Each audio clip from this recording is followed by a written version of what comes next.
Good morning students. जैसे अभी corona चल रहा था तो आप लोगों की क्लासेस बराबर से नहीं लग पाई और अभी जो नया निर्णय आया है उसके अकॉर्डिंग आप लोगों को सबसे ज़्यादा पूछे जाएंगे ऑब्जेक्टिव्स। तो ऑब्जेक्टिव जो होते हैं वो स्कोरिंग सब्जेक्ट होते हैं। सही अगर आपका ऑब्जेक्टिव होता है तो आपको फुल मार्क्स मिलते हैं, इसमें कटने की कोई गुंजाइश नहीं होती है। यानी कि ये आपका जो परसेंटेज है उसको इंक्रीज करने में बहुत हेल्प करते हैं, है ना। हो सकता है आप क्वेश्चन का आंसर लिखे तो एक दो मिस्टेक हो सकती है, लेकिन यदि आपका ऑब्जेक्टिव सही है तो आपको फुल मार्क्स मिलते हैं।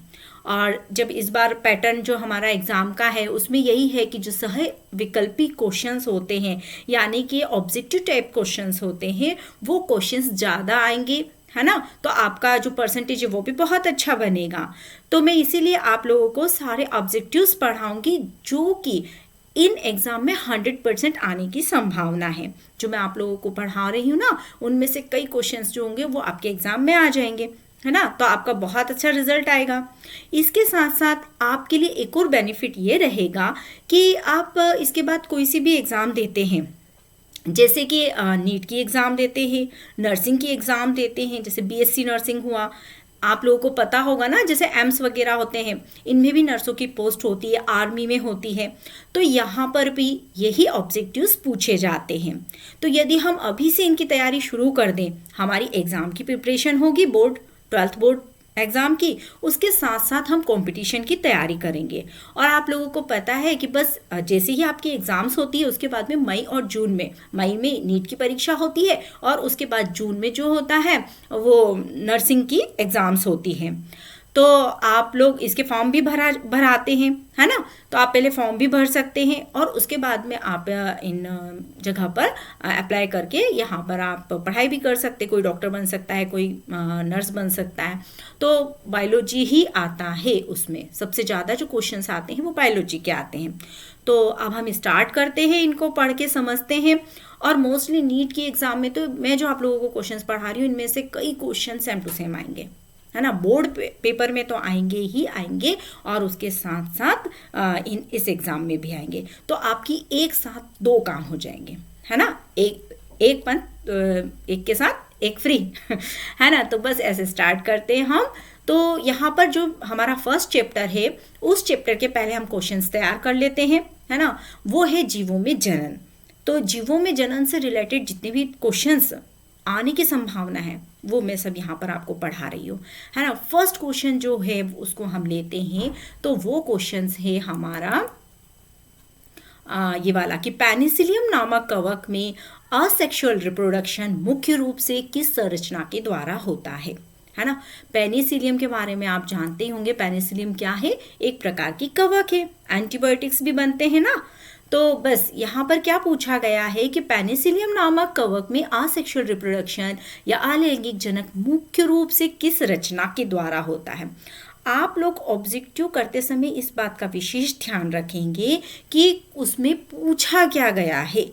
कई क्वेश्चन एक जैसे होते हैं, है ना, उनके उत्तर भी एक जैसे होते हैं, लेकिन उसमें वो पूछ रहा है वही उत्तर हमको देना है। तो यहाँ पर नाम दिया है कि किस संरचना के द्वारा होता है।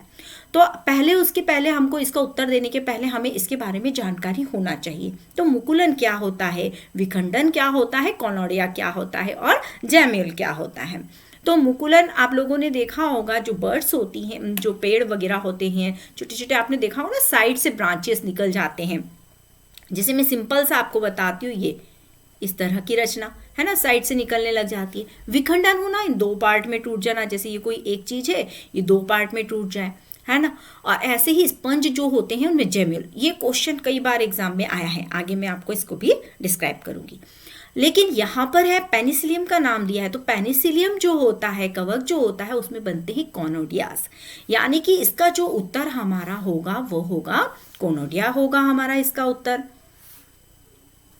यहाँ पे हम इसको राइट कर देते हैं ताकि आपको ये समझ में। अब कोनोडिया मीन्स क्या होता है कि जो हमारी कवक होती है उसमें इस तरह की ऊपर बर्ड्स नुमा रचनाएं निकली होती है और ये कोनोडिया को फॉर्मेशन करते हैं और इसी के द्वारा इसमें असेक्सुअल रिप्रोडक्शन होता है। ये कोनोडिया आप आपकी बुक में इसका चित्र अच्छे से देख सकते हैं और ये फिर जब इनकी अनुकूल परिस्थितियाँ आती हैं ये अलग हो जाते हैं और ये अलग से कवक का निर्माण कर लेते हैं।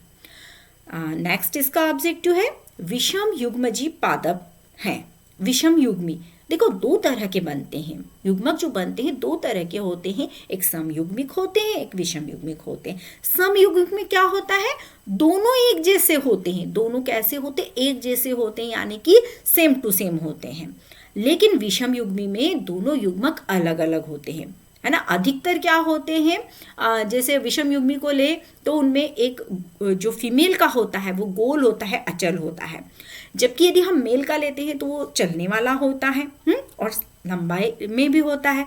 अब यहाँ पर क्वेश्चन पूछा है विषम युग्मी, तो अब देखो यूरोथ्रिक्स और कारा और स्पायरोगायरा जो है ना, इन सब में जो स्पायरोगायरा है ये कैसा होता है, विषम युग्मिक होता है, जबकि इनमें सेम सेम होते हैं। अब यहाँ पे थर्ड क्वेश्चन है कि प्रकृंत का एग्जाम्पल क्या है। तो प्रकृंत का एग्जाम्पल यानी कि राइजोम, जिंजर, अदरक है, ये सब। अब मैं ना इसके बारे में आपको डिटेल बताती हूँ। इसके लिए आपको कई वर्ड्स को ध्यान रखना होगा क्योंकि यही क्वेश्चन आने के अलावा कई और क्वेश्चन भी इससे रिलेटेड आपके एग्जाम में पूछे जा सकते हैं। तो इनके नाम अपनी बुक में आप नोट भी करते चलिए। तो यहाँ पर सबसे फर्स्ट में प्रकृंत को समझा देती हूँ। तो प्रकृंत में आपका आ जाएगा अदरक के साथ में हल्दी भी आता है। अदरक के साथ में प्रकृंत यदि दिया जाए तो यदि हल्दी है तो आप उसको भी राइट करेंगे। और इसके साथ साथ आइरिस और लिली आप लोग नोट करते चलिए, नहीं तो भूल जाएंगे। तो प्रकृंत में आप जिसे हम राइजोम कहते हैं उसमें अदरक, हल्दी और लिली और आइरिस ये आएंगे। फिर इसके बाद में हम लेंगे शल्ककंद। शल्ककंद इसको भी आप समझ लीजिए। शल्ककंद आपने देखा होगा, प्याज गोल गोल से जो ऐसे बिल्कुल गोल से होते हैं प्याज, तो इनको बल्ब भी बोलते हैं, कंद भी बोलते हैं। और लहसुन भी सबने देखी होगी, सब लहसुन से परिचित है। रजनीगंधा बहुत ही खुशबू वाला फूल होता है, लेकिन इसका जो नीचे जो जड़ का जो पोर्शन देखेंगे ना, जैसे प्याज भी जमीन के अंदर लगते हैं, लहसुन भी लगती है, तो ऐसे रजनीगंधा का जो बल्ब होता है वो भी नीचे की ओर जमीन के अंदर होता है। फिर इसके बाद में तो ये तो हो गए हमारे कंद। इसके बाद में नेक्स्ट नाम आएगा हमारा कॉर्न्स का, जिसे हम बोलेंगे घन कंद। इनके भी आप नाम नोट कर लीजिए। घन कंद के अंतर्गत आने वालों के नाम है, जैसे आप लोगों ने देखा होगा जिमी कंद को, है ना। फिर इसके बाद में एक और नाम नोट करिए, बस हो गया ये स्तंभकंद। स्तंभकंद में आलू आता है ना, ट्यूबर्स भी उसको बोला जाता है। तो कई बार एग्जाम में ये दोनों नाम मैं इसलिए बता रही हूँ, कभी कभी इंग्लिश में भी पूछ लिया जाता है। अगर यहाँ पर प्रकंद की जगह राइजोम लिख दिया तो आप कंफ्यूज मत होइएगा, वो उसका इंग्लिश नाम है। ट्यूबर आलू का, है ना। स्तंभकंद भी इसको बोला जाता है। बल्ब बोला जाए या फिर शल्ककंद बोला जाए तो आप प्याज लिखेंगे, है ना। इस तरह से आप इसको सॉल्व कर सकते। अब नेक्स्ट हमारा देखेंगे क्वेश्चन, सयुग्मक अवस्था में के साथ अकशाभिक युग्मक किसमें पाए जाते हैं। तो पहले आप इन वर्ड्स को समझिए। समयुग्मक जिनमें एक जैसे युग्मक होते हैं। उसके बाद में आएगा अकशाभिक। अकशाभिक यानी कि फ्लैजिला, जिसमें नहीं होता है, अधिकतर में फ्लैजिला होता है। तो देखिए आप लोगों ने इन लोगों की संरचना देखी होगी, जैसे क्लेमाइडोमोनास। मैं इसका चित्र भी ड्रा करती हूँ आपको। इस तरह का रचना होता है ना इसके क्लेमाइडोमोनास का। तो इसमें देखिए ये वाली रचना क्या कहलाती है, ये इसकी कशाभिका या फ्लैजिला कहलाती है। तो ये फ्लैजिला क्लेमाइडोमोनास में तो प्रेजेंट है। वॉलवॉक्स भी देखेंगे आपके बुक में, बहुत सुंदर सुंदर इनके चित्र बने हुए हैं। मैं तो इतने अच्छे नहीं बना पाती हूँ, ये गोल सा होता है, लेकिन इसमें भी छोटे छोटे, यहाँ पर यदि हम देखें चारों तरफ इसमें अच्छा नहीं बना है, लेकिन फिर भी चारों तरफ देखेंगे तो इसमें भी फ्लैजिलाज होते हैं, फ्यूकस में भी होते हैं। बट स्पायरोगायरा का आपने चित्र देखा होगा ना सभी ने। तो स्पायरोगायरा तो कैसा होता है, इस तरह से दो लाइन्स होती है ना, इसके बीच में इसका ऐसे क्लोरोप्लास्ट भरा होता है। तो इसमें कहाँ है फ्लैजिला? इसमें फ्लैजिला नहीं है, तो इसका एग्जाम्पल यहाँ पर आंसर हो जाएगा स्पाइडोगायरा। तो इसमें कोई फ्लैजिला नहीं पाया जाता है। नेक्स्ट हो गया। अब अगला हम देखते हैं यहाँ पे 5th नंबर का, आनुवांशिक पुनर्संयोजन यानी कि जेनेटिक रिकॉम्बिनेशन का कारण क्या होता है? तो जेनेटिक रिकॉम्बिनेशन का कारण होता है फर्टिलाइजेशन और अर्धसूत्रण। अब इसको थोड़ा सा ये समझा देती हूँ कि देखिए, नए रचना कब बनेगी? जब दो अलग अलग मिलेंगे, है ना, और अलग अलग जो गैमेट्स हैं वो मिलेंगे, उनमें फ्यूजन होगा और जाइगोट बनेगा, युग्मनज बनेगा। इसके पहले मैंने वीडियो बना रखा है जिसमें मैंने इसको बहुत अच्छे से समझा रखा है, आप उसको देखिएगा, आपको जेनेटिक रिकॉम्बिनेशन समझ में आ जाएगा, है ना। मैं यहाँ शॉर्ट में बता रही हूँ। तो जब मेल फीमेल गैमेट्स मिले तो जाइगोट बना, और जो जाइगोट बनता है ना, जब मिलने की जो प्रोसेस है उसको फर्टिलाइजेशन या फिर सिंचन कहा जाता है ना। अब इसमें क्या होता है? क्रॉसिंग ओवर होता है। जो क्रोमोसोम्स होते हैं ना, उनमें क्रोमोनिमा की अदला बदली होती है। तो जब जिनमें ये स्थिति बनती है उन्हीं में नए आनुवांशिक गुणों का निर्माण होता है ना। तो नया बच्चा जो बनेगा ना, वो माता पिता दोनों के कैरेक्टर लेकर बनेगा। तो नई चीज आई उसमें, है ना। तो इसका ये आंसर हो गया, क्योंकि और ये किस में होता है? अर्धसूत्री विभाजन यानी कि मियोसिस में होता है, समसूत्री में नहीं होता है। यहाँ भी समसूत्री लिखा है, यहाँ भी तो यहाँ पर ये सब आंसर्स जो हैं गलत है और इसका ये वाला सही है। नेक्स्ट है, बिना निषेचन हुए यानी कि बिना फर्टिलाइजेशन के एग से भ्रूण का डेवलपमेंट होना। भ्रूण मीन्स एम्ब्रायो। दोनों लैंग्वेज इसलिए बोल रही हूँ क्योंकि दोनों मीडियम के बच्चे इसको पढ़कर समझ सकते हैं, है ना। तो विदाउट फर्टिलाइजेशन एक से एम्ब्रायो का जो डेवलपमेंट होता है वो क्या कहलाता है? तो उसे हम लिखेंगे अनिषेच जनन, है ना, पार्थिनोकार्पी। तो यहाँ पर ये आप इस वाली जो लाइन को मैं आप लोगों को ये जो समझा रही हूँ, ये कई बार एग्जाम में, मतलब लगभग आप हर साल समझ लो इसको, तो हर साल पूछा जाता है। इसका क्वेश्चन 2 नंबर में भी पूछा जाता है, क्योंकि इस साल तो आपको 3 और 4 नंबर के आएंगे, उसमें 3 नंबर में ये पूछा जा सकता है। ऑब्जेक्टिव तो है ही, इसका क्वेश्चन भी बनकर एग्जाम में आ सकता है। तो आप इसको बहुत अच्छे से तैयार कर लीजिए, और नीट की परीक्षा में भी पूछा जाता है ये। फिर नेक्स्ट, मत चक्र प्रदर्शित करने वाला जीव, है ना। ऑस्ट्रस किस में होता है? तो इन सभी में ऑस्ट्रस साइकिल पाया जाता है। 2 साइकिल्स होते हैं, एक मेंस्ट्रुएशन साइकिल होता है, एक ऑस्ट्रस साइकिल होता है। तो जो मध चक्र होता है वो क्या होता है? साल में एक बार होता है ना। और जो मेंस्ट्रुएशन होता है वो पर मंथ होता है ना, फीमेल्स में होता है, ये भी ध्यान रखिएगा आप।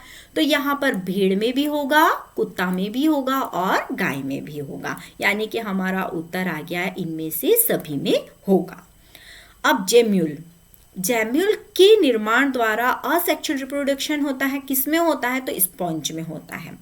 और आप इसको अच्छे से याद कर लेंगे, ये ऑब्जेक्टिव कई बार एग्जाम में पूछा गया है, यह IMP है। IMP बोलते हैं ना, मोस्ट इम्पॉर्टेंट क्वेश्चन। तो ये भी, जैसे यहाँ मैंने आपको ये अनिश्चित जनन वाला बताया ना, कि यह भी बहुत इंपॉर्टेंट है। इसके आगे भी IMP लिखिए आप, ये भी परीक्षा में कई बार पूछा गया है, उसी तरह ये भी पूछा गया है। अब नेक्स्ट आ जाते हैं, आप अलैंगिक जनन तो जानते ही होंगे ना, किसे बोलते हैं? जिसमें एक जीव 2 भागों में किसी भी फॉर्म के द्वारा, है ना। पूरा ये तो पूरा चैप्टर है, लेकिन आप लोग जानते हैं, इसलिए मैं इसको शॉर्ट में बता रही हूँ कि जो स्पंज होते हैं उनमें जेम्यूल्स फॉर्मेशन होता है और असेक्सुअल रिप्रोडक्शन होता है। फिर नेक्स्ट है, क्लोन शब्द का अर्थ क्या है? क्लोन मतलब एक ही जीव से दूसरे बनेंगे और सेम टू सेम आइडेंटिकल, बिल्कुल एक जैसे होंगे, कोई अंतर नहीं होगा। और इन क्लोनों में समसूत्री विभाजन होगा, यानी कि संतति जनन के एक समान होंगे, आनुवांशिक रूप से भी समान होंगे, आकार की दृष्टि से भी समान होंगे, सब कुछ एक जैसा होगा भाई, यानी कि इसका भी उत्तर D नंबर वाला सही है। अब प्रोटिस्टा और मोनेरा में किस प्रकार का जनन होता है? तो इनमें कोशिका विभाजन होता है। है ना, बहुत प्रिमिटिव टाइप के होते हैं, छोटे छोटे सूक्ष्म जीव आते हैं इसके अंदर, इनमें सेल डिवीज़न होता है और इनमें इस प्रकार का जनन हो जाता है। सॉरी, इसमें है ना, आप द्विखंडन लिखिए, दो भागों में बढ़ जाते हैं। ये किस में बढ़ जाते हैं? प्रोटिस्टा और मोनेरास जो होते हैं उनमें द्विखंडन विधि के द्वारा रिप्रोडक्शन होता है। सेल डिवीजन तो होता है, लेकिन वो चूंकि एक कोश के जीव होते हैं, है ना, लेकिन यहाँ पर इसका आंसर आपको द्विखंडन लिखना पड़ेगा। अब इसके बाद में आते हैं निम्न में से असेक्सुअल जननीय संरचना। तो भाई ये भी है, ये भी है, कलिका भी है, असेक्सुअल की तो तीनों ही है, तो उत्तर हम उपरोक्त सभी कर देंगे, है ना। इसमें सभी आंसर्स इसके सही है कि कोनिडिया के द्वारा भी होता है। जेम्यूल अभी देखा, कोनिडिया वाला पेनिसिलियम में देखा हमने, जेम्यूल किस में देखे? स्पंज में देखे, कलिका हाइड्रा। इसका भी क्वेश्चन आता है एग्जाम में, है ना, कलिका वाले का भी हाइड्रा एग्जाम्पल लिखना पड़ता है अपने को। फिर उसके बाद में कायिक प्रवर्धन में पादपों का उत्पत्ति स्थल, तो इसमें इसका आंसर आ जाएगा पर्व संधि। इसका आंसर आ जाएगा पर्व संधि। आप लोगों ने, आप किसी स्टेम को देखिएगा, आज आप लोग देखिएगा, उसमें छोटी छोटी ऐसी गठाने बनी हुई होती है ना, वो पर्व संधियाँ कहलाती है। तो वहाँ से ही आप देखेंगे तो छोटी छोटी जो ब्रांचेस वगैरह निकलना होती है ना, वो वहीं से निकलती है। आप जब इसको देखेंगे तो आपको समझ में आ जाएगा कि मैडम किस चीज़ को पर्व संधि बता रही है। फिर उसके बाद में नेक्स्ट कि प्राइमेट्स में जनन के दौरान चक्र होता है। तो प्राइमेट्स में क्या होता है? ऋतुस्राव चक्र होता है, मेंस्ट्रुएशन साइकिल होता है। जितनी भी प्राइमेट्स की फीमेल्स होती हैं उनमें पर मंथ पीरियड आता है, तो उसको हम ऋतुस्राव या मेंस्ट्रुएशन साइकिल कहते हैं। फिर संयुग्मन क्या है? यह युग्मकों का संलयन होता है ना। संयुग्मन दो युग्मकों का, दो गैमेट्स का मिलना क्या कहलाते हैं? संयुग्मन। एक बीजपत्री में रोपण असंभव होता है, क्यों? तो आपको याद करना पड़ेगा एक बीजपत्री द्विबीजपत्री में अंतर, है ना। तो यहाँ पर क्या होता है? कैम्बियम अपसेंट होता है, इसलिए इसका रोपण मीन्स रोपना, इसको वो असंभव होता है। अब आप सोच रहे होंगे कैम्बियम क्या चीज़ है? तो आप कभी भी आपने पेड़ जो कभी तना कटा हुआ देखा होगा, या हम प्रैक्टिकल करते हैं तो 11th में भी है, उसको कट करके देखते हैं ना, टीएस सेक्शन, एक बीजपत्री द्विबीजपत्री, जड़ तना में अंतर। तो यहाँ पर हम वही देखेंगे कि एक जो पेड़ होता है उसमें इस तरह की रिंग्स बनी होती है, पूरी रिंग्स बनी होती है, और इन रिंग को गिन के उसकी उम्र का भी पता लगाया जा सकता है कि पेड़ कितने साल पुराना है। तो यहाँ पेड़ को आप चित्र को देखिएगा, बड़ा अच्छा लगता है। तो वो जो होती है, तो वो जिसमें प्रेजेंट होती है वो द्विबीजपत्री, जिनमें नहीं होता है वो एक बीजपत्री। अब ये जो एक बीजपत्री है इनमें रोपण नहीं हो पाता क्योंकि ये एब्सेंट होती है। नेक्स्ट, क्लोन की व्यष्टियां होती है। क्लोन की व्यष्टियां कैसी होती हैं? तो इसका आंसर है बराबर जीनोम के। बराबर जीनोम के, इसका मतलब यानी कि इनका जो जीनोम होता है, जब क्रोमोसोम्स होते हैं, जितना फर्स्ट में जो एक जो कोशिका है जितना उसमें हो, नेक्स्ट जो दो कोशिका में डिवाइड होगा सेम टू सेम होगा, और उसके अंदर की जो जेनेटिक स्ट्रक्चर है वो भी सेम टू सेम होगा। जेनेटिक स्ट्रक्चर यानी कि अनुवांशिक जो उसके गुण होते हैं ना, अनुवांशिक जो संरचना होती है, जीन की जो संरचना होती है वो सेम टू सेम रहती है, तो उसका जीनोम एक जैसा होता है। दाब लगाने की विधि के द्वारा किसमें कायिक प्रवर्धन किया जाता है? कायिक प्रवर्धन से सभी समझते होंगे ना, जड़ तना पत्ती वाला, सबको मैं पढ़ा चुकी हूँ, वीडियो देख लीजिएगा आप। तो यहाँ पर इसका एग्जाम्पल हो जाएगा चमेली। तो यहाँ पे दाब लगाया जाता है। तो चमेली की बेल में क्या किया जाता है? चमेली को आप लोगों ने देखा होगा ना, चमेली की जो बेल होती है, खुशबूदार फूल होते हैं इस तरह से। तो इसको ऐसे जमीन के अंदर, ये मान लो जमीन है, तो ये जो ऊपर गई है तो इसमें ऐसे दाब लगा दिया जाएगा, फिर ये उठ के यहाँ से इसमें नया पौधा तैयार हो जाएगा, नए पत्ते तैयार हो जाएंगे। ये पौधा तो सीधा रहेगा इसे, लेकिन एक शाखा को ले जाकर नीचे दबा दिया जाएगा, फिर इसकी शाखा को लेकर नीचे दबा दो, जितनी आप नीचे दबाओगे उतनी नीचे इसमें क्या निकल जाएगी? फिर जड़ें निकल जाएगी यहाँ से, और जड़ें निकल जाएगी तो इसमें ये दाब लगाना, किसी को दबाना, जमीन के अंदर दबा दो, दाब लग जाएगा, है ना। फिर पीढ़ी दर पीढ़ी स्थिर रहता है जब भी तनाकंद या ट्यूबर द्वारा कायिक प्रवर्धन, मैं पहले बता चुकी हूँ किसमें होता है, आलू में होता है। तो यहाँ पर उत्तर जो आएगा इसमें है मार्फोलॉजी, ओज ओश मार्फोलॉजी, तो इसमें सब कुछ आ जाएगा, ए भी आ जाएगा, मार्फोलॉजिकल भी आ जाएगा, ओश भी आ जाएगा और रोग प्रतिरोधक क्षमता भी आ जाएगा। क्योंकि ऐसे पौधे जो डायरेक्ट बनाए जाते हैं वो यदि एक पहला वाला हमारे पास अच्छा है तो नेक्स्ट जनरेशन उसकी अच्छी आना ही है। फिर इसके बाद में नेक्स्ट जो क्वेश्चन है वो है जनक पादप से अलग होने से पहले तनों पर जड़ों की उत्पत्ति शुरू होने की क्रिया को क्या कहते हैं। अब इस क्वेश्चन को एक बार और पढ़ लीजिए। जनक पादप से अलग होने से पहले तनों पर जड़ों की उत्पत्ति शुरू होने की क्रिया को क्या कहते हैं। तो इसको दाब लगाना कहते हैं। यह अभी मैंने आप लोगों को समझाया ही है थोड़ी देर पहले।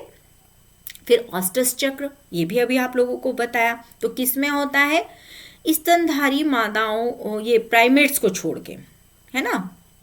इसको अगर हम प्राइमेट्स में क्या आ जाते हैं, प्राइमेट्स में जैसे बंदर हैं और हम लोग हैं, इंसान लोग हैं, हमको छोड़कर बाकी सब में। अब स्तनधारी में तो देखो बहुत सारे गाय, कुत्ता, भेड़, बकरी सब आ जाएंगे, तो उनमें तो ऑस्टस साइकिल होता है ना। तो किस में पाया जाता है, तो आप इसका आंसर सी लिखेंगे यदि इस तरह से आता है। मतलब यहाँ पर जैसे मानव मादा भी लिखा है, स्तनधारी मादा भी लिखा है, तो आप इसमें ये वाला लिखेंगे कि प्राइमेट्स को छोड़कर अन्य स्तनधारी की मादाओं में सभी में ऑस्टस साइकिल आता है।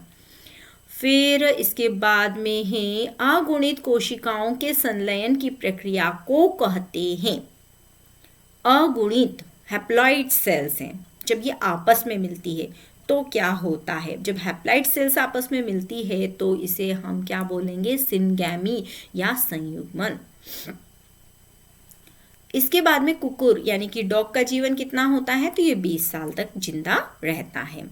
पत्तियों के खंडों द्वारा कायिक प्रजनन किसमें होता है, तो ये ब्रायोफिलम और कैलेचॉय में होता है। ब्रायोफिलम की आपने पत्ती देखी होगी, इस तरह की रचना ली हुई होती है ना, इस तरह की रचना। अरे एक और बनाना था इसमें, इस तरह। तो ये ब्रायोफिलम। अब इसमें क्या होता है, ये जो पत्ती होती है ना, यहीं से और पत्तियां भी निकल जाती हैं और इनमें यही पत्ती में ही जड़ निकलना शुरू हो जाती है। और फिर क्या होता है, ये यहाँ से टूटकर जमीन में गिर जाती है और जमीन में गिरने के बाद में ये एक नए पौधे का निर्माण कर लेती है। ये इसकी जड़ें हैं, ये ऊपर वाली पत्तियां हैं। तो ये ब्रायोफिलम, जिसे हम पत्थर चट्टा के नाम से भी जानते हैं। फिर है शाखा को वृंत पर लगाया जाता है। इस प्रकार ग्राफ्ट किए गए वृक्ष के फल किस पे निर्भर करते हैं, तो ये किस पे निर्भर करते हैं, इस कौन पर निर्भर करते हैं। ठीक, इसके बाद में आते हैं निम्न में कौन सा लंबवत द्विभाजन करता है, तो इसका एग्जांपल है युगलिना। आप लोगों ने युगलिना का चित्र देखा होगा ना, इस तरह बना होता है युगलिना। ये इसमें 2 फ्लैजिला निकले होते हैं, तो ये बीच में से यहाँ से कट जाता है, 2 भागों में धीरे धीरे कटता है। या मैंने एक साथ कट के बता दिया, तो ये सीधा कट जाता है, तो इसे द्विविभाजित हो जाता है और नए 2 युग्लिनास का निर्माण कर लेता है। अब ये पुदीना में कायिक परिवर्तन करता है, किसके द्वारा करता है, तो जो पुदीना होता है वो अंतः भूस्तरी होता है। अंतः भूस्तरी यानी कि सकर। अब इसके साथ साथ में आप 3-4 नाम और दे रखे हैं, जैसे ऊपरी भूस्तरी, राइजोम भी दे रखा है, प्रकंद। अब भूस्तरी ऑफसेट भी दे रखा है। और भाई इनके बारे में भी तो हमको पता होना चाहिए। मान लो एग्जाम में पुदीना आ गया तो लिख दिया, लेकिन इनके एग्जाम्पल आए तो फिर हम क्या करेंगे, तो हम इनको भी समझ लेते हैं, है ना। तो सबसे पहले इनके हिंदी इंग्लिश दोनों नाम आप याद कर लीजिए। और मैं बताऊं कि टीचर के लिए जब मैंने एग्ज़ाम दिया था, जब मैं टीचर बनने वाली थी, वर्ग 1 का एग्ज़ाम दिया था, उस समय पर भी यही क्वेश्चन मुझे आया था, है ना। वो पुदीना और इनमें से ही कई बार एग्ज़ाम में, तो इसको भी आप पहले क्या लिख लीजिए, आई, मैं भी लिखती हूँ आप भी लिखिए, IMP, यानी कि ये कई कॉम्पिटिटिव एग्जाम में आया हुआ क्वेश्चन है। बोर्ड एग्जाम में तो आएगा ही आएगा, लेकिन कॉम्पिटिटिव एग्जाम में भी ये क्वेश्चन कई बार इस तरह के पूछे जाते हैं। तो मैं सबसे पहले आपको रनर्स के नाम बता देती हूँ, या ऊपरी भूस्तरी। ऊपरी भूस्तरी मतलब ऐसे पौधा गया, फिर जमीन में गया और फिर ऊपर निकला, फिर जमीन में चले गया। तो इसका एग्जाम्पल आप सबसे अच्छे से ले सकते हैं दूब घास। जो भगवान को भी चढ़ाई जाती है ना, दूर्वा जिसे बोलते हैं। तो दूब घास इसका सबसे अच्छा रनर का एग्जाम्पल है और कई एग्जाम्स में ये पूछा भी गया है। इसके बाद में शक्कर का तो अभी मैंने आप लोगों को पुदीना बता ही दिया है। इसके साथ साथ सेवंती जो अभी बहुत फूल रही है, कितने सुंदर लगते हैं ना सेवंती के फूल। अच्छे वाइट कलर के होते हैं, कोई रेड कोई येलो कलर के होते हैं, और छोटी छोटी पत्तियां होती है, पूरा भरा हुआ आता है, गेंदे जैसा होता है, लेकिन बहुत खूबसूरत लगता है। तो ये हो गया हमारा सेवंती का। फिर इसके बाद में आता है ऑफसेट या भूस्तरी। इसका एग्जाम्पल हो जाएगा इसमें जलकुंभी, सबसे अच्छा एग्जाम्पल है। अच्छा, इसको मैंने बताया नहीं कि शक्कर कैसे होते हैं। देखो, ऊपरी भूस्तरी तो जमीन के ऊपर ऊपर जाते हैं, बहुत अंदर इनकी गहराई में जड़ें नहीं जाती है। लेकिन जो ये शक्कर्स होते हैं ना, जो मैंने अभी नाम बताया आपको, जैसे सेवंती का नाम बताया है, पुदीना का नाम, तो ये थोड़े से ऊपर जाएंगे और इनकी जो थोड़ा सा जो इनकी टहनी होती है वो जमीन के अंदर जाएगी, है ना, थोड़ी अंदर जाएगी और फिर बाहर निकलेगी। ये इस तरह के तो थोड़े अंदर की ओर दबे हुए होते हैं। ऑफसेट में तो ये पूरा पौधा बन जाता है। जलकुंभी आपने देखा होगा कहीं भी तालाब वगैरह में हम जाते हैं, जिसको आइकर्निया, हाइसिंथ, आतंकवादी बोलते हैं, ये इसके अंतर्गत आता है। तो इसमें खोखली डंडियां होती हैं और वो पानी के अंदर चली जाती हैं और फिर जमीन के अंदर जाके फिर निकल जाती हैं, काफ़ी लंबी लंबी हो जाती हैं। तो सबसे अच्छा एग्जाम्पल इसमें इसी का पूछा जाता है एग्जाम में। और इसके बाद में आ जाएगा एक और नाम मैं आप लोगों को बता देती हूँ, पिस्टिया। इसमें इसका नाम आएगा ऑफसेट में, पिस्टिया का नाम भी लिखना है आपको। फिर राइजोम्स में तो आप अरबी आ जाएगा, चमेली आ जाएगा और स्ट्रॉबेरी आ जाएगा। स्ट्रॉबेरी नाम भी अच्छा है, खाने में भी अच्छी होती है। तो ये इसके एग्जाम्पल्स हैं। तो इतने ये हमारे ऑब्जेक्टिव कंप्लीट हो गए। इसके साथ साथ और भी कई एग्जाम्स में क्वेश्चंस आते हैं, उनको भी हम समझ लेते हैं। तो ये क्वेश्चन देखो फिर से आ गया है, स्पंज में जैमिल निर्माण, तो ये असेक्सुअल रिप्रोडक्शन हो गया है ना। फिर इसके बाद में जलकुंभी में कायिक प्रवर्धन, ये जलकुंभी जो मैंने अभी आपको समझाया, तो किसके द्वारा होता है ये, यहाँ पर अभी हमने देखा था ना, ऑफसेट, भूस्तरी, ये भूस्तरी का भी लिख सकते हैं, इसको भूस्तरी भी लिख सकते हैं, तो दोनों हो गया। अब आलू कंद की आंखें क्या होती है, कक्षस्थ कलिका। ये भी कई एग्जाम्स में पूछा गया है, तो सिर्फ आई लिख देती हूँ, ज़्यादा नहीं पूछा गया है। ये जलकुंभी तो पूछी जाती, मैंने अभी आप लोगों को बता दिया है, तो ये भूस्तारिका हो गई है। लेकिन आलू की जो आंखें हैं वो क्या है, कक्षस्थ कलिकाएं हो। नेक्स्ट क्वेश्चन है हमारा कि यदि एक पेड़ के वृंत पर आरोपित होने वाला भाग क्या कहलाता है। तो देखिए, जैसे ये एक टहनी है और इसके ऊपर हमने दूसरी एक कलम को लगाया है ना, एक सेक्शन इस तरह से कट होता है, उसको हम कलम कहते हैं। तो यहाँ पर इसका आंसर आ जाएगा कलम, है ना। फिर इन दोनों को इस तरह से बांध दिया जाता है और फिर एक नया पौधा बन जाता है। नेक्स्ट है, निम्नलिखित में से जीवन की सबसे महत्वपूर्ण विशेषता। तो सबसे महत्वपूर्ण विशेषता हो जाती है रिप्रोडक्शन। हर जीव का जो मेन कैरेक्टर होता है वो होता है अपने जैसे जीवों को उत्पत्ति देना। नेक्स्ट है बाह्य निषेचन। अच्छा, निषेचन यानी कि फर्टिलाइजेशन 2 टाइप्स होता है, एक इंटरनल और एक एक्सटर्नल। तो इंटरनल जो होता है ना, वो पक्षियों में, स्तनधारियों में और सरीसृपों में होता है। जबकि यदि हम उभयचर को देखते हैं ना, उभयचर का एग्जाम्पल क्या है, यहाँ पर आप लोगों को ये भी बता देती हूँ कि किस में क्या आते हैं। जैसे पक्षियों में सारे पक्षी आ जाएंगे, स्तनधारियों में जितने भी स्तनधारी हैं, जैसे हमले, गाय, भैंस, कुत्ता, शेर वगैरह, ये सब स्तनधारियों में आते हैं। सरीसृपों में सांप जो है वो क्रोकोडाइल्स और टॉर्टाइज यानी कि कछुआ, ये सब इसमें सरीसृप में आते हैं, है ना। इन सब में इंटरनल फर्टिलाइजेशन है। लेकिन उभयचर जिसमें मेंढक आता है, मोस्टली हम जानते हैं उभयचर नाम से तो सीधे हमारे दिमाग में मेंढक ही आता है। तो इनमें कैसा निषेचन होता है, तो इनमें बाह्य निषेचन होता है। बाह्य निषेचन में क्या होता है कि जो फर्टिलाइजेशन होता है वो शरीर से बाहर होता है। तो बाहर में क्या करते हैं कि इसके जो मेल होते हैं वो स्पर्म जो होते हैं उनको, और जो फीमेल होती है अपने एग को वो पानी में रिलीज कर देते हैं और वहाँ पर इनका दोनों का फ्यूजन होता है। तो ये कैसा हो गया, एक्सटर्नल या बाह्य निषेचन। तो ये किसका कैरेक्टर हो गया, उभयचर यानी कि एम्फीबियंस का। नाउ नेक्स्ट क्वेश्चन, निम्नलिखित में से किस प्रक्रिया के परिणाम स्वरूप जीवाणु की क्लोन की उत्पत्ति होती है? तो हम लोगों ने पहले भी इसका क्वेश्चन आ चुका था मोनेरा और प्रेटिस्टा वाला कि उनमें किस तरह का रिप्रोडक्शन होगा, तो उसमें वहाँ पर एग्जाम्पल हमने दिया था द्विखंडन, और यहाँ भी इसका आंसर आएगा द्विखंडन। यानी कि मोस्टली जो प्रिमिटिव टाइप्स के जो जीव होते हैं उनमें द्विखंडन की मेथड के द्वारा रिप्रोडक्शन होता है। और यहाँ क्लोन वर्ड दिया हुआ है, इसका मतलब भी 1 से 2 जीव बन रहे हैं, तो यहाँ पे द्विखंडन सही है। नाउ नेक्स्ट, पुष्पीय पौधों में कौन से निषेचन के पश्चात होने वाली घटना है? तो फूल तो निषेचन के पहले होता है, फर्टिलाइजेशन के पहले, परागकण भी पहले बनता है और परागकणों का स्थानांतरण भी पहले होता है। तो यहाँ पर ये वाला जो आंसर है भ्रूण का विकास, यानी कि भ्रूण का डेवलपमेंट, भ्रूण कब बनेगा? जब फर्टिलाइजेशन होगा, फर्टिलाइजेशन होने के बाद ही बनेगा, तो उसका जो डेवलपमेंट होगा ये इसके बाद वाली घटना में आएगा। निम्नलिखित में से सही का मिलान करना है आपको। तो देखिए अदरक का हम लोगों ने पहले भी इसको मैं आपसे अच्छे से समझा चुकी हूँ, तो इसका जो सही एग्जाम्पल है वो है प्याज का शल्ककंद, है ना, ये सही मिलान है, बाकी ये इसमें होता ही नहीं है। फिर यीस्ट का ये सब रॉन्ग है, और इसलिए इसका आंसर प्याज शल्ककंद आ जाएगा। कशाभिका रहित युग्मकों के साथ संयुग्मी अवस्था, तो ये भी हम समझ चुके हैं, स्पाइरोगोयरा में होती है। अब अर्धसूत्री विभाजन, जो विभाजन होता है ये मोस्टली अर्धसूत्री विभाजन जो है वो सेक्सुअल रिप्रोडक्शन के अंतर्गत ही आता है। तो यह किस में होता है? तो देखिए ये सब में तो असेक्सुअल रिप्रोडक्शन होता है, तो यहाँ पर इसका आंसर मियोसाइट आएगा। फिर उसके बाद में हम देखते हैं कि सेक्सुअल रिप्रोडक्शन में प्रायः उत्पन्न होता है। तो सेक्सुअल रिप्रोडक्शन में 2 गैमेट्स आपसे मिलते हैं, मेल और फीमेल। जब ये दोनों आपस में मिलते हैं तो नेचुरल है कि नए आनुवांशिक संयोजन बनेंगे और उस जीव में नई विभिन्नता उत्पन्न होगी।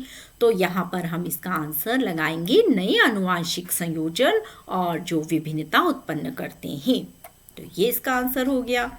अब सूक्ष्म प्रवर्धन टेक्नोलॉजी, तो इसमें होता है कायिक भ्रूणन जनन। देखिए ये वाला काफ़ी इम्पॉर्टेंट क्वेश्चन है क्योंकि ये नीट में 2015 में आया हुआ है। इसके साथ साथ अभी इसके बाद और भी क्वेश्चंस आएंगे जो इसी पे बेस्ड होंगे।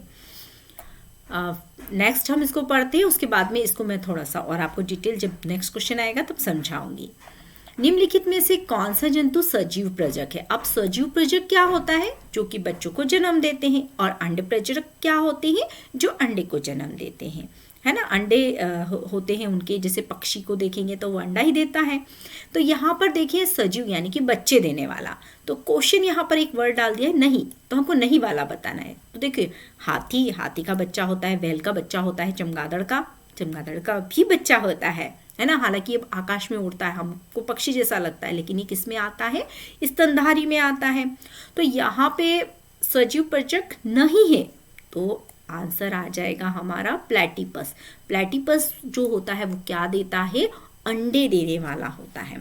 इसकी जो चोंच होती है ना, वो ऐसे बतख की चोंच नहीं होती है, उस तरह की डिज़ाइन लिए होती है, इस तरह की बनी हुई होती है, ऐसी होती है, चपटी सी चोंच होती है और ये चूहे वगैरह की तरह इसकी रचना होती है। तो ये क्या देता है? ये अंडों को देता है। फिर इसके बाद में नेक्स्ट क्वेश्चन देखिए, ये भी नीट 2016 में आया हुआ है, यानी कि ये तो बहुत ज़्यादा एमपी बोर्ड के लिए, सीबीएसई बोर्ड के लिए, सभी के लिए यह क्वेश्चन जो है वो बहुत ज़्यादा इम्पॉर्टेंट है। तो हमको ये वाला क्वेश्चन मैं इसके आगे लिख भी देती हूँ कि ये आईएमपी है ना, आईएमपी क्वेश्चन है और ये हमारे स्टेट बोर्ड में भी कई बार आ चुका है। तो ब्रायोफाइट्स और टेरोफाइट में युग्मक का स्थानांतरण, यानी कि जो इसके युग्मिक बनते हैं, गैमेट्स बनते हैं, वो एक स्थान से दूसरे स्थान पर पानी के द्वारा पहुंचते हैं और फिर इनका फ्यूजन होता है। फिर ये क्वेश्चन नीट 2017 में आया है ना। क्या है कि बेमेल का चयन कीजिए। देखिए यहाँ पर तो ये पाइनस जो है ना, ये बेमेल है। यहाँ पर इसका आंसर क्या है? पाइनस एक लिंगाश्रय। ये गलत है, ये उभय लिंगाश्रय होता है। साइकिस जो होता है ये एक लिंगाश्रय है, साल्वनिया विषम बीजाणुक है, क्वेसिटन सम बीजाणुक है। अब इसी से रिलेटेड एक और क्वेश्चन आता है एग्जाम में, और वो क्वेश्चन होता है, एक और मैं आपको नाम बताती हूँ, 2 नाम, उन दोनों नाम को आप नोट कर लीजिए। एक नाम है जिसमें से मैं इसको जोड़ लेती हूँ, ये मेरा बाहर निकला हुआ है इसलिए मैं लिख नहीं पा रही हूँ।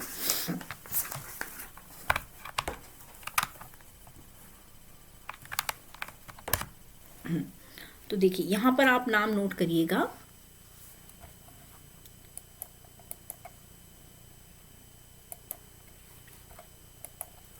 पपीता। क्या नाम है? पपीता। तो पपीता के लिए भी आप क्या लिखेंगे, और पपीता के साथ साथ एक और नाम लिखिए, खजूर। ये दोनों कैसे हैं? एक लिंगाश्रयी हैं। ये जो वर्ड दिया है ना, एक लिंगाश्रयी, इनमें मेल और फीमेल जो प्लांट्स होते हैं वो अलग अलग होते हैं। किसमें? पपीता में और खजूर में। इसके अलावा एक और मैं एग्जाम्पल देती हूँ, वो वाला एग्जाम्पल भी आपको बहुत अच्छे से याद करना है। कई एग्जाम्स में ये भी पूछा गया है।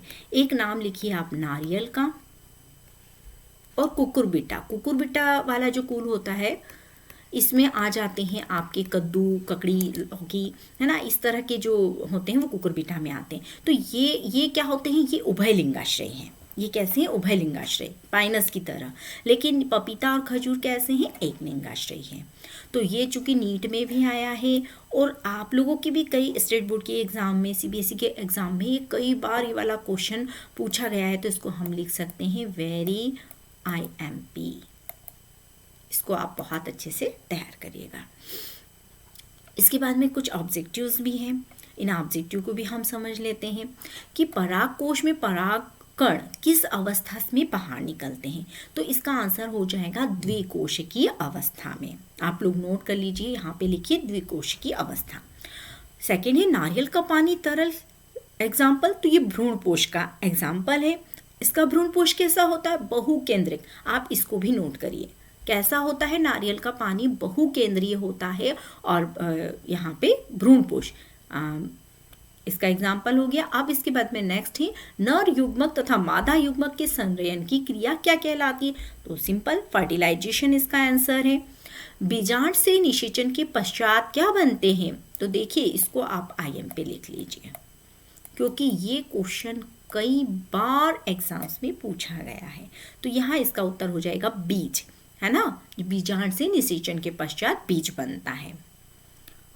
फिर अंडाशय से ही फल बनता है।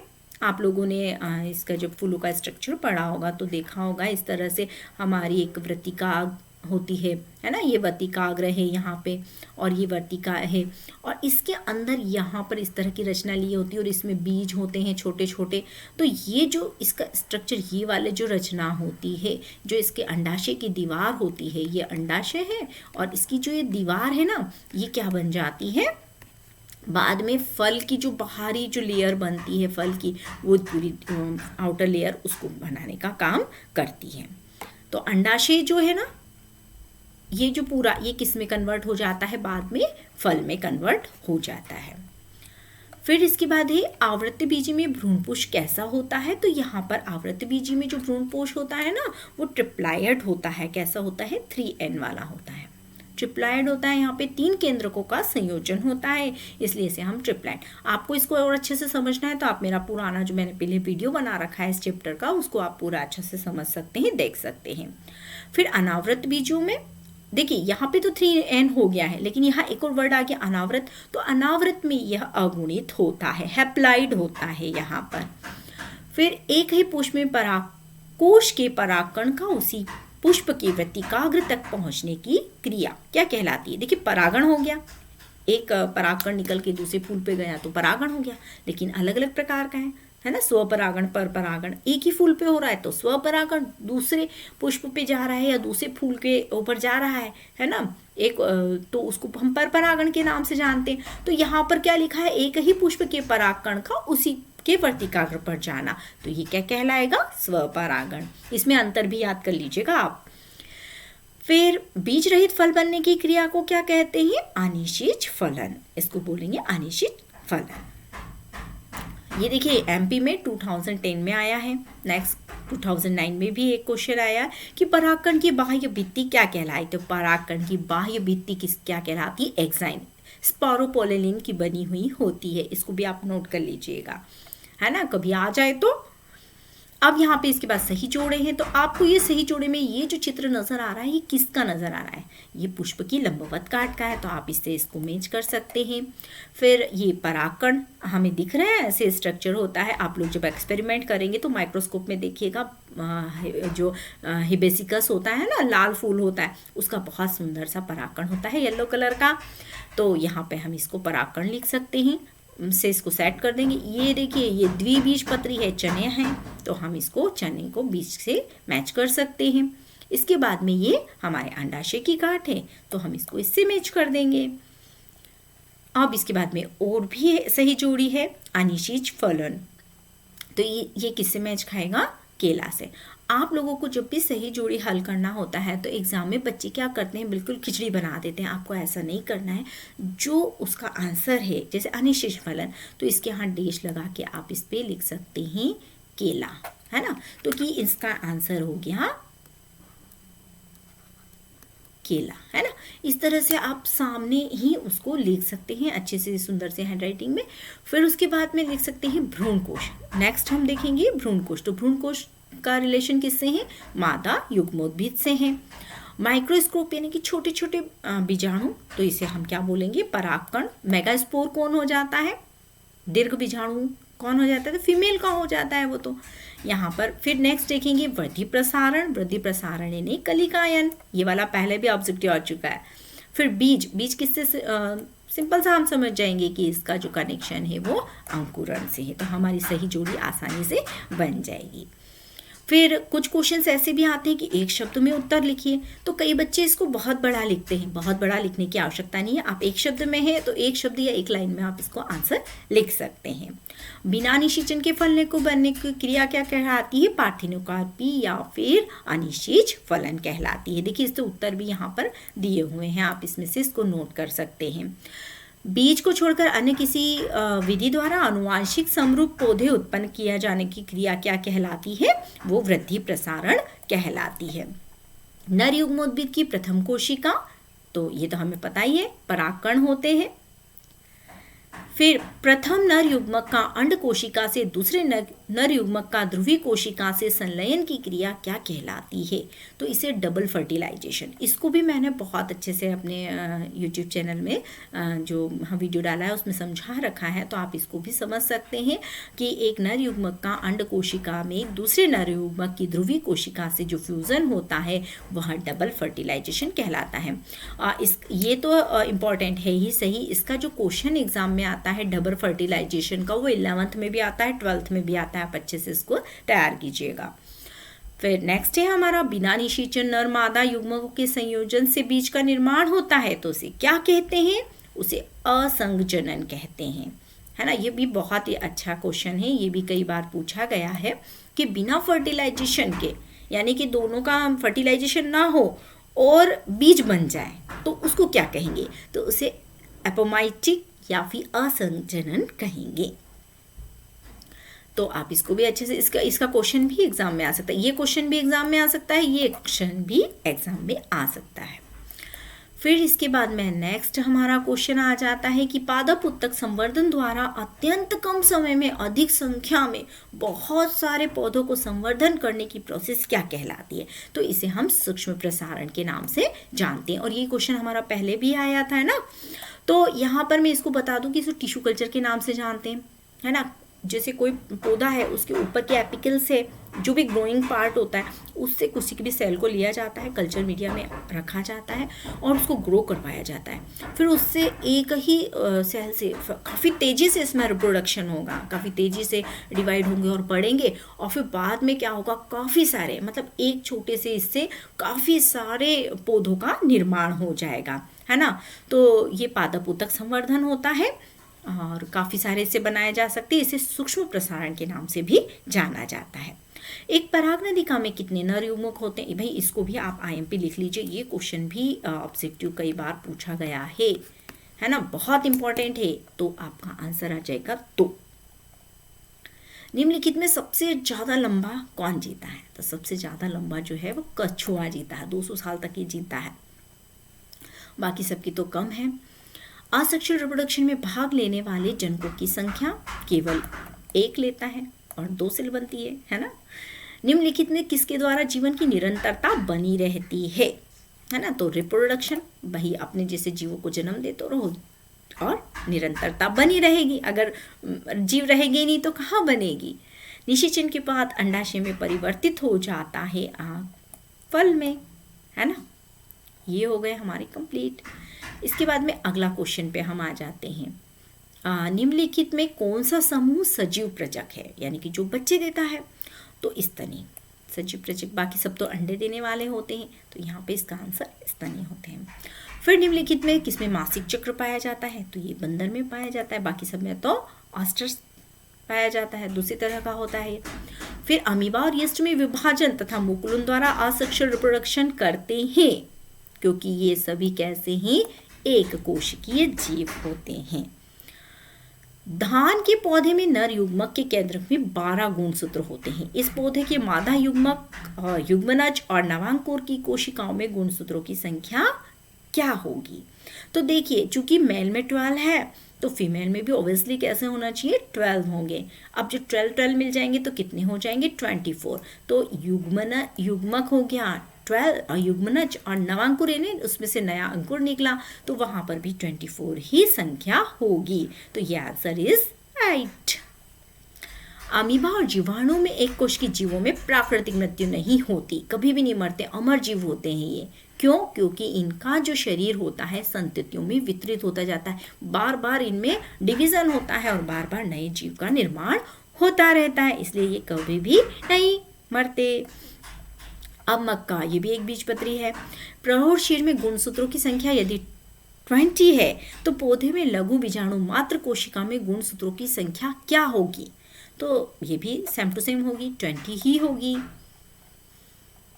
फिर कुछ रिक्त स्थान भी देख लेते हैं, सही विकल्प भी आएंगी, रिक्त स्थान भी आएंगी, सही जोड़ी भी आएगी आप लोगों को, तो सभी को हमको तैयार करना है। बहुगुणन की प्रक्रिया को क्या कहते हैं? तो बहुगुणन की प्रक्रिया को जनन कहते हैं, है ना। रिप्रोडक्शन होता है ये एक तरह का। फिर जनन जो होता है वह एक महत्वपूर्ण पहलू है, तो किसका? जीवन का। हमारे जीवन में रिप्रोडक्शन का अपना एक बहुत महत्व है। पौधों के जीवन जो होता है उसकी अवधि जो होती है वो जंतुओं की अपेक्षा ज़्यादा होती है। देखिए, बरगद का पेड़ है, हजारों साल तक जिंदा रहता है। क्या हम लोग रहते हैं? नहीं रह पाते हैं, है ना। कोई भी जंतु इतने सालों तक जिंदा नहीं रहता है जितने पेड़ पौधे रहते हैं। जैसे सिकोया वगैरह जो ठंडे प्रदेशों में पाए जाने वाले पौधे, वो तो 3-3, 4-4 हजार साल तक रह सकते हैं। काफ़ी ऊंचाई भी होती है इनकी। तो वैसे मोस्टली हम बरगद के पेड़ को आसानी से हमारे आसपास देख सकते हैं, ये भी काफ़ी सालों तक रहता है। फिर अच्छा, इसके बाद नेक्स्ट क्वेश्चन है, वृद्धावस्था अंततः तक ले जाती है, तो कहाँ तक? जब हम बूढ़े होते हैं उसके बाद में हमको डेड होना होता है। सभी का है, सभी जो जीव जन्म लेता है वो मरता जरूर है। अगुणित जीव विभाजन द्वारा युग्मक पैदा करते हैं, तो यहाँ पे समसूत्री आ जाएगा, है ना। अगुणित, द्विगुणित आ जाता तो अर्धसूत्री विभाजन हो जाता। आप सत्य असत्य भी बताएंगे। प्रत्येक जीव की मृत्यु अनिवार्य है, बिल्कुल है। मैं फ्लाई का जीवन कितना होता है? तो यहाँ पर ये गलत है। मैं फ्लाई का जो जीवन होता है उसका 1 वर्ष की बजाय हमको लिखना पड़ेगा 1 दिन। सिर्फ एक, ये जो मैं फ्लाई होती है वो 1 ही दिन तक जीवित रहती है। आकोश के जीवों को प्रायः अमर कहा जाता है।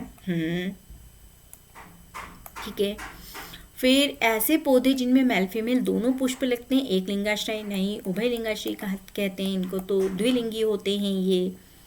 फिर युग्मक संलयन के अंतर्गत 2 अगुणित युग्मकों के संलयन के फलस्वरूप युग्मनज का निर्माण होता है, बिल्कुल राइट है ना। ये अभी हम पढ़ के आ चुके हैं, इसलिए आप लोगों को ये इजीली समझ में आ रहा होगा। अब सही जोड़ी को देख लेते हैं। तो मुकुलन की प्रोसेस किस में होती है? तो वो हाइड्रा में होती है। बस अब आप इसके सामने लिख दिए हाइड्रा। बहुखंडन युगलिना में होता है। कुत्ता, इसमें क्या होता है? मध चक्र आएगा।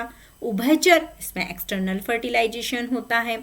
एक जनकी जनन, आसेक्सुअल रिप्रोडक्शन होता है। तो आप इन सब के नाम इसके सामने रखेंगे तो आपको बहुत, टीचर जो चेक करता है उसको भी आसानी रहती है और आपको भी अच्छे से समझ में आता है। कई बार हम इधर उधर लाइनें लगा देते हैं तो हमको समझ में नहीं आता है। अब एक शब्द में उत्तर देना है। एजिंग या काल प्रभाव का अध्ययन जीर्णता या जेरेंटोलॉजी के अंतर्गत किया जाता है। किसी ऐसे जीव का नाम लिखिए अमर। अमीबा। किन जीवों में मुकुलन पाया जाता है? हाइड्रा एंड यीस्ट, इन दोनों में बडिंग होता है, मुकुलन होता है। युग्मक जनन यानी युग्मकों का जनन के बाद में उनका डेवलपमेंट होना, युग्मक जनन हो गया, है ना, उसके विकास की जो पूरी प्रोसेस है। फिर मेंढक में किस प्रकार का? तो एक्सटर्नल फर्टिलाइजेशन या बाह्य निषेचन होता है। अब इन सब के अलावा कुछ छोटे छोटे क्वेश्चन है, उनको भी हम देख लेते हैं जो हमारे अच्छे तैयारी में महत्वपूर्ण भूमिका अदा करेंगे, है ना। इनको भी देख लेते हैं। प्रजनन की महत्वपूर्ण जैविक प्रक्रिया है जो आवश्यक है क्योंकि किसी प्रजाति की निरंतरता को बनाए रखने के लिए आवश्यक है ना। कभी ऑब्जेक्टिव में भी आ सकता है। इस प्रक्रिया के कारण पृथ्वी पे जीवों और जीवन का अस्तित्व सुरक्षित रहता है, तो रिप्रोडक्शन आ गया इसमें। इस विधि के लिए प्रजनन में विकास की संभावनाएं क्षीण हो जाती है। किस में विकास नहीं होता है? असेक्सुअल में, क्योंकि सेम टू सेम वैसे ही नेक्स्ट जनरेशन तैयार होती है असेक्सुअल में। हाँ, सेक्सुअल होगा तो नया विभिन्नता लिए हुए जीव उत्पन्न होगा, है ना। तो यहाँ पर ये हो गया। अच्छा, ये मैं एक जैसे हैं लेकिन अलग अलग आप लोगों को अलग अलग क्वेश्चन के माध्यम से इसलिए बता रही हूँ। कई बार क्या होता है कि बच्चा प्रश्न समझ ही नहीं पाता है, उत्तर उसको याद होता है लेकिन वो लिखकर गलत आता है। क्यों? क्योंकि है ना कुछ टिपिकल वर्ड आ जाते हैं जो हमारे डेली लाइफ में पढ़ने में नहीं आते, जैसे संभावना क्षीण होना, कुछ वर्ड ऐसे आते हैं, अस्तित्व सुरक्षित रहना। तो इन इसीलिए मैं इन क्वेश्चंस को भी एक बार आपको पढ़ के बता रही हूँ, आपको समझ में आ जाएंगे इजीली।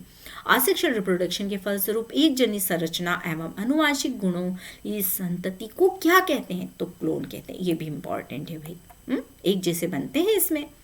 जूस्पोर द्वारा रिप्रोडक्शन किस में होता है? उस शैवाल का नाम बताना है। तो यहाँ पर शैवाल में आ जाएगा क्लेमाइडोमोनास, इसमें जूस्पोर। ये भी इंपॉर्टेंट है, इंपॉर्टेंट क्वेश्चन है, ये भी पूछा जाता है जूस्पोर वाला।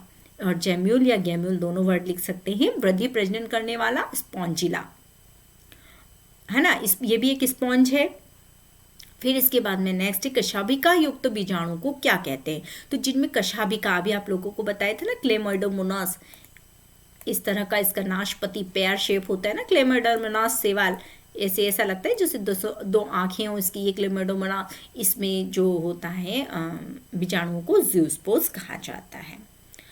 फिर अजूबा की पत्तिका में कौन सी कलिका द्वारा वृद्धि प्रजनन होता है? तो ये भी इंपॉर्टेंट है भाई, ये भी कई बार पूछा गया है ना। तो इसमें अपस्थान कलिका, जो हमने पत्थर चट्टा और बायोफिल्म में देखा है ना, वो भी अपस्थान कलिका ही है ना।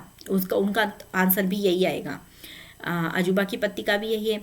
एक अति सूक्ष्म अकोशिकीय पतली भित्ति वाली संरचना जो अंकुरित होकर नए पौधे को जन्म देती है वो बीजाणु कहलाती है। ये भी अच्छा क्वेश्चन है। पादप में लैंगिक प्रजनन को छोड़कर पादप शरीर अन्य भाग एक प्रवर्धन की तरह कार्य करता है तथा विभाजित होकर नए पौधे को जन्म देता है। क्या कहलाता है? इसे हम कायिक प्रवर्धन के नाम से जानते हैं।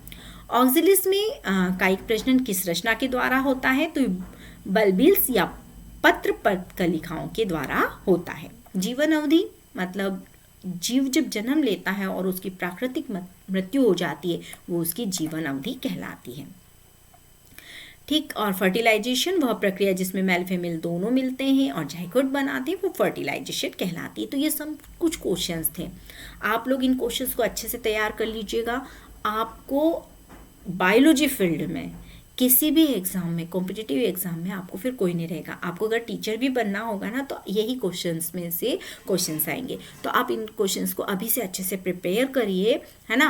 तो एक साथ हमको बोर्ड की तैयारी हो रही है, कई कॉम्पिटिटिव एग्ज़ाम्स की हम तैयारी भी कर सकते हैं। और इसके बाद में मैं आप लोगों को स्टेट बोर्ड से आने वाले जो संभावित क्वेश्चंस होते हैं ना ऑब्जेक्टिव, उनके लिए भी मैं आप लोगों के लिए एक वीडियो बनाऊँगी और आप लोगों को दूँगी, आप लोग उसको भी देखिएगा। तो आपको 100 मार्क्स लाने से बायोलॉजी में कोई भी नहीं रोक सकता है ना। 100 में से मतलब आपका जैसे 70 नंबर का होगा ना पेपर, तो फुल 70 नंबर आएंगे। तो आप लोग अच्छी तैयारी करिए, है ना। इसी के साथ मैं रखती हूँ। Okay, bye.